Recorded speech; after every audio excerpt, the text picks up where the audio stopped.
Hello students, आज हम class 10th का चैप्टर फर्स्ट पढ़ने वाले हैं जिसका नाम है केमिकल रिएक्शन एंड इक्वेशन। ये वीडियो आपके नोट्स बनाने के लिए काफ़ी हेल्पफुल रहने वाली है। तो अभी देखते हैं लेक्चर फर्स्ट में, जिसमें हम स्टडी करेंगे केमिकल रिएक्शन के बारे में, केमिकल इक्वेशन के बारे में, बैलेंसिंग ऑफ केमिकल इक्वेशन के बारे में and type of chemical reaction के बारे में। तो सबसे पहले बात करते हैं कि केमिकल रिएक्शन एक्चुअली में है क्या। केमिकल रिएक्शन हमारे डे टू डे लाइफ में जितने भी चेंजेस हैं जिसमें एक सब्सटेंस की फॉर्म दूसरी फॉर्म में चेंज हो जाती है, उसे ही हम केमिकल रिएक्शन कहते हैं। तो जैसा कि हमने पढ़ा कि एक फॉर्म का दूसरी फॉर्म में चेंज होना, तो ये चेंज क्या क्या हो सकते हैं। वो हो सकते हैं आपके कलर में चेंज, या फिर स्टेट में चेंज, या फिर इवोल्यूशन ऑफ गैस। कलर तो जैसे हम सिंपल समझते हैं कि अगर एक जैसे हमने फेरस क्रिस्टल लिया, उसका ओरिजिनली कलर क्या होता है, ग्रीन होता है, बट जब हम इसको हीट करते हैं तो वो येलो कलर की फेरिक ऑक्साइड में बदल जाता है। तो ये आपका केमिकल रिएक्शन का एग्जाम्पल है। स्टेट का क्या मतलब है कि अगर हमने ओरिजिनली लिक्विड फॉर्म में सॉल्यूशन लिया है, बट वो रिएक्शन के बाद अगर सॉलिड पीपीटी दे दे, पीपीटी यानी प्रेसिपिटेट, तो वो भी क्या है, केमिकल चेंज है। इसके साथ साथ अगर किसी रिएक्शन में गैस की प्रोडक्शन होती है तो वो भी एक केमिकल रिएक्शन है। अगर हम डे टू डे लाइफ में देखें तो सबसे सिंपल एग्जांपल है केमिकल रिएक्शन का हमारा डाइजेशन। जैसे कि हम खाना खाते हैं और वो हमें एनर्जी प्रोड्यूस करता है, तो ये भी क्या है, केमिकल रिएक्शन है। आपने नॉर्मली देखा होगा कि बारिश के दिनों में जो लोहे हैं उसके ऊपर जंग लग जाता है, तो वो रस्टिंग भी क्या है, केमिकल रिएक्शन ही है। अभी अगर हम केमिस्ट्री की लैंग्वेज में पढ़ते हैं और हमें केमिकल रिएक्शन के एग्जांपल देने पड़े, तो सबसे पहले हम एग्जांपल लेते हैं मैग्नीशियम स्ट्रिप का। जब हम ऑक्सीजन की प्रेजेंस में इसको जलाते हैं तो हमें मैग्नीशियम ऑक्साइड का वाइट पाउडर मिलता है। अभी देखिए, magnesium strip originally solid form में थी, बट जब हमने इसको जलाया तो हमें इसकी पाउडर्ड फॉर्म मिली। तो इसका मतलब ये क्या है कि एक केमिकल रिएक्शन है। जैसे कि हमने स्टेट के बारे में बताया था, तो हम उसका एग्जांपल ले सकते हैं लेड नाइट्रेट के साथ। जब हम उसमें पोटेशियम आयोडाइड ऐड करते हैं तो हमें लेड आयोडाइड के येलो प्रेसिपिटेट मिलते हैं। तो ये क्या है, ये भी एक केमिकल रिएक्शन का एग्जांपल है। अगर गैसेस के निकलने की बात आती है, तो जब भी हम मेटल को सल्फ्यूरिक एसिड या फिर कोई भी एसिड के साथ रिएक्ट करते हैं तो वो साल्ट देती है और साथ में हाइड्रोजन गैस का प्रोडक्शन करती है। तो ये केमिकल रिएक्शन का एग्जांपल है। तो बेसिकली हमें केमिकल रिएक्शन से क्या समझ में आया कि एक ट्रांसफॉर्मेशन है, एक सब्सटेंस की फॉर्म का दूसरे सब्सटेंस में चेंज हो जाना। केमिकल रिएक्शन के लिए दो चीज़ें बहुत ज़्यादा ज़रूरी हैं। वो क्या है, reactant and product. Reactant basically वो सब्सटेंसेस होते हैं जो ओरिजिनली आपस में रिएक्ट करके केमिकल रिएक्शन को प्रोसीड करवाते हैं, और प्रोडक्ट वो सब्सटेंसेस होते हैं जो केमिकल रिएक्शन में हमें बाद में मिलते हैं। तो आई थिंक आपको ये सब क्लियर हो गया होगा। अभी नेक्स्ट है केमिकल इक्वेशन। अभी देखिए, अभी हमने केमिकल रिएक्शन के बारे में पढ़ा कि एक सब्सटेंस का एक फॉर्म से दूसरे फॉर्म में चेंज हो जाना। तो अगर हम केमिकल रिएक्शन को कैसे रिप्रेजेंट करेंगे, अगर हम बोल कर रिप्रेजेंट करते हैं या लिख कर पूरी तरह से उसको एक्सप्लेन करते हैं तो बहुत लेंथी पड़ता है। तो इसी के हेल्प लिए हमने लिया है chemical equation. Chemical equation basically क्या है कि एक केमिकल रिएक्शन को शॉर्ट फॉर्म में, सिंबॉलिकली फॉर्म में रिप्रेजेंट करना ही केमिकल इक्वेशन कहलाता है। जैसे देखिए, हमने मैग्नीशियम की ऑक्सीजन के साथ रिएक्शन पढ़ी थी। अब अगर हम उसको लिखते हैं तो बहुत ही लंबा पड़ता है, बट हम इसको जब सिंबॉलिकली फॉर्म में लिखते हैं तो हम इसको सिंपली लिख सकते हैं, magnesium plus O2 that gives you 2MgU। अभी आपको एक चीज़ ध्यान में रखनी है, जो रिएक्टेंट है हमेशा लेफ्ट साइड में लिखा जाएगा और प्रोडक्ट हमेशा राइट साइड में। ये जो एरो है ये डिफ्रेंशिएट करेगा रिएक्टेंट को प्रोडक्ट से। ये मैंने रूल आपको ऑलरेडी बता दिए हैं। अगला टॉपिक है balancing of chemical equation. Chemical equation को बैलेंस करना। तो बैलेंस करने से पहले हमें पता होना चाहिए कि बैलेंस केमिकल इक्वेशन क्या होती है। ये कोई भी केमिकल इक्वेशन है जिसमें number of atom of different element अगर रिएक्टेंट और प्रोडक्ट में सेम हो तो उसको हम बैलेंस केमिकल इक्वेशन कहेंगे। बट अगर ये सिचुएशन हमारे पास फुलफिल ना हो तो वो एक अनबैलेंस केमिकल इक्वेशन है।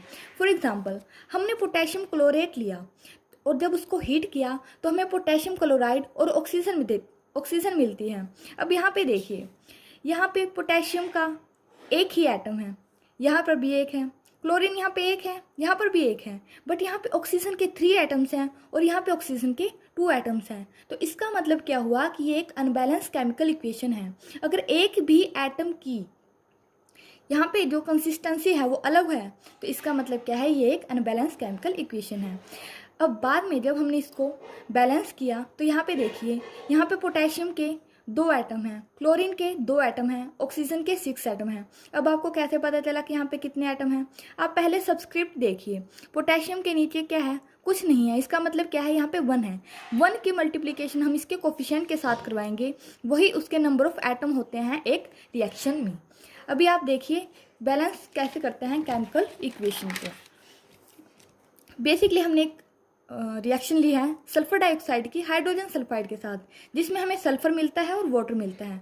अब आप यहाँ पे देखिए, यहाँ पे सल्फर 2 हैं और यहाँ पे सिर्फ 1, तो इसका मतलब क्या हुआ? ये एक अनबैलेंस केमिकल इक्वेशन है। तो सबसे पहले बैलेंसिंग के लिए आप एक ऐसा एटम ढूंढिए जो दोनों साइड सेम हो, यानी जो रिएक्टेंट साइड भी हो और प्रोडक्ट साइड भी हो, और जिसकी कंसंट्रेशन अलग हो। अगर हम यहाँ पे देखते हैं, देखिए हाइड्रोजन यहाँ पर भी है, यहाँ पर भी है, बट यहाँ पर हाइड्रोजन के 2 एटम हैं और यहाँ पर भी 2 एटम हैं। अगर हम सल्फर की देखें तो यहाँ पर ये 2 बार प्रेजेंट है और यहाँ पर सिर्फ 1 बार, तो हम इस सल्फर को भी नहीं ले सकते। अब ऑक्सीजन की देखिए, यहाँ सिर्फ ये एक रिएक्टेंट में मतलब हमें मिल रहा है और प्रोडक्ट में भी, तो हम पहले ऑक्सीजन को यहाँ पे सेम करते हैं। ऑक्सीजन को सेम करने के लिए आप देखिए, यहाँ पे ऑक्सीजन के 2 एटम हैं और यहाँ पर 1, तो हम इसकी मल्टीप्लिकेशन क्या करेंगे? 2 के साथ कर देंगे, जिससे हमें ये रिजल्ट आएगा। अब यहाँ पे देखिए सल्फर के क्या हुए? यहाँ पे 2 एटम, ऑक्सीजन के 2 एटम और हाइड्रोजन के भी 2 एटम। अब अगर हम यहाँ पे देखते हैं तो यहाँ पर सल्फर का हमें 1 एटम मिलता है और हाइड्रोजन का 4 कैसे? ये जो है यहाँ पे सबस्क्रिप्ट है, इसकी मल्टीप्लाई हम कोफिशिएंट के साथ करेंगे। 2 × 2 दैट इज 4। ऑक्सीजन के यहाँ पर कुछ नहीं है सबस्क्रिप्ट, तो 1 × 2 that is oxygen is equal to 2। I think आपको ये समझ में आया होगा। अब आप आगे देखिए, अब यहाँ पे हाइड्रोजन कितने हो गए? 2, और यहाँ पे हाइड्रोजन कितने हो गए? 4। तो हमें हाइड्रोजन की बैलेंसिंग करनी है। अगर ये 2 है, अगर हम इसके मल्टीप्लिकेशन 2 के साथ कर दें तो दोनों साइड क्या हो जाएगा? हाइड्रोजन 4 हो जाएगा, तो हम इसको मल्टीप्लाई करेंगे 2 के साथ। अब देखिए, अब सिर्फ यहाँ पे डिफरेंस किस एटम में रह गया है? सल्फर में। आप देखिए 1 और 3, सल्फर यहाँ पर 3 है और यहाँ पर सिर्फ 1, तो हम इसकी मल्टीप्लाई क्या करेंगे? 3 के साथ कर देंगे और ये हमारा बैलेंस केमिकल इक्वेशन बन जाएगा। अभी अगला टॉपिक है टाइप ऑफ केमिकल रिएक्शन, जो बेसिकली 4 टाइप की होती हैं: combination reaction, decomposition reaction, displacement reaction and double displacement reaction. पहले हम पढ़ते हैं कॉम्बिनेशन रिएक्शन के बारे में। अब वर्ड से ही देखिए, कॉम्बिनेशन का मतलब क्या है? किसी भी चीज़ को कंबाइन करना। अब कंबाइन करना, तो इसका मतलब क्या है कि हमें कम से कम 2 रिएक्टेंट की जरूरत पड़ेगी। 2 से ज़्यादा रिएक्टेंट हो सकते हैं, but at least 2 reactants. So those chemical reaction which involve the combination of 2 or more substances to form a single new substance. But यहाँ पे हमें एक चीज़ ध्यान रखनी है, यहाँ पे प्रोडक्ट हमेशा एक ही मिलेगा और 2 या 2 से ज़्यादा रिएक्टेंट यहाँ पे हो सकते हैं, उसी को हम कॉम्बिनेशन रिएक्शन बोलते हैं। अभी देखिए कॉम्बिनेशन रिएक्शन के तो बहुत सारे एग्जाम्पल हैं, बट मैंने क्या लिया है? सबसे सिंपल एग्जाम्पल लिया है, जो कि बहुत ही इंपॉर्टेंट भी है। तो देखिए यहाँ पे हमने क्या लिया है? कैल्शियम ऑक्साइड लिया है, जिसको जनरली हम क्विकलाइम बोलते हैं। जब हम उसकी रिएक्शन वाटर के साथ करवाते हैं तो हमें कैल्शियम हाइड्रोक्साइड देता है, जिसका दूसरा नाम स्लेक्ट लाइम भी है। आपने जनरली देखा होगा कि घरों में जब हम चूने के साथ ये पानी मिलाते हैं तो ये जो CaOH2 जो यहाँ पे स्लेक्ट लाइम है, एक्चुअल में ये वाइट वॉशिंग होता है, जो प्रेजेंट जो एटमॉस्फेयर में प्रेजेंट कार्बन डाइऑक्साइड के साथ मिलकर कैल्शियम कार्बोनेट बनाता है, और यही जो है शाइनिंग वाइट पॉलिश बनते हैं हमारे दीवारों पर। सो कॉम्बिनेशन रिएक्शन बेसिकली क्या है? 2 रिएक्टेंट्स का मिलके एक प्रोडक्ट बनाना। अभी सेकंड है decomposition reaction. Decomposition reaction combination reaction का बिल्कुल ही अपोजिट है। आप देखिए, कंपोजिशन का मतलब क्या होता है? मिलना।